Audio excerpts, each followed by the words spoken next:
really getting into a fascinating personal story today. It's called Arranged Marriage, a modern story. And it's from the perspective of a young woman born in 2004.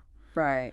And our goal here is to really unpack the key moments, the decisions in her, well, frankly, quite unexpected journey into marriage based just on her account. Yeah, it's a really revealing story because it starts so normally.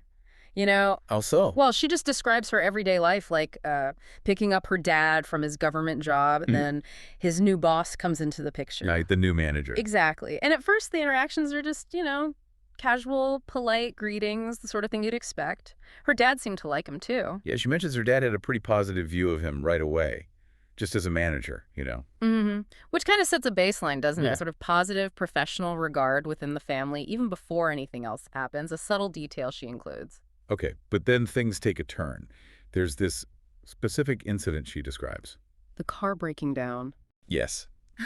Her car breaks down when she's going to get her dad. So the dad and this boss, they show up to help out. Right, they get it sorted. They get it sorted, and then her parents invite the boss over for lunch. Yeah. Kind of a spur-of-the-moment thing. And that's when she notices something. She does. She mentions him, glancing her way during the meal. But she says, at the time, it didn't really register as significant to her. That lunch feels like the catalyst moment she points to, doesn't it? A normal problem, a car issue, suddenly puts them in this more personal, domestic setting. Blurs the lines a bit. Definitely. And then, boom, the very next day. This is where it gets wild, according to her story. Yeah. Her dad comes home, upset. His manager, the boss, has asked for her hand in marriage. Wow. Just like that. Just like that. Yeah. And her reaction, pure shock. She's thinking, how? Why?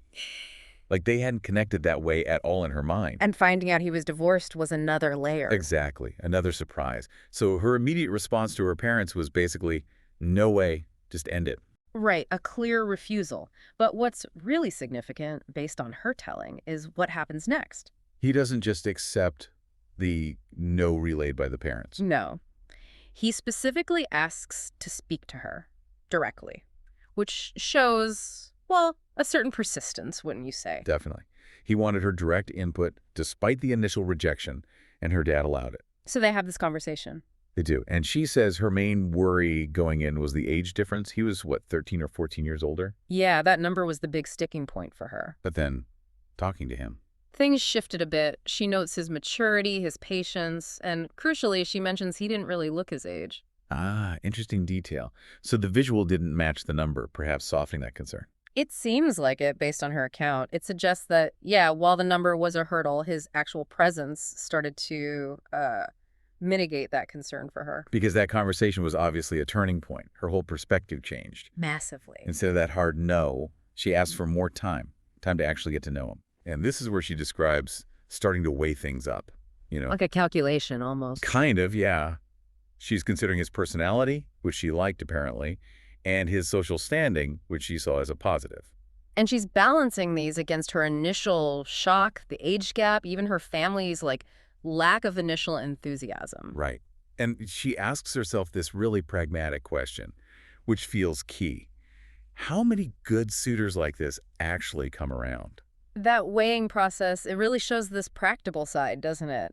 For her, in her situation, things like character and stability, maybe represented by personality and status, started to seem more important than those initial objections about age or how fast it was all happening. Practicality over initial emotion. It seems that way in her telling, yeah. So, based on that shift, they did meet up a few more times. Right, getting to know each other. And she mentioned setting a boundary about his job and her dad's job, making sure her decision wouldn't mess things up professionally for her father. That's quite considerate, actually. And during these meetings, she felt he showed his true self.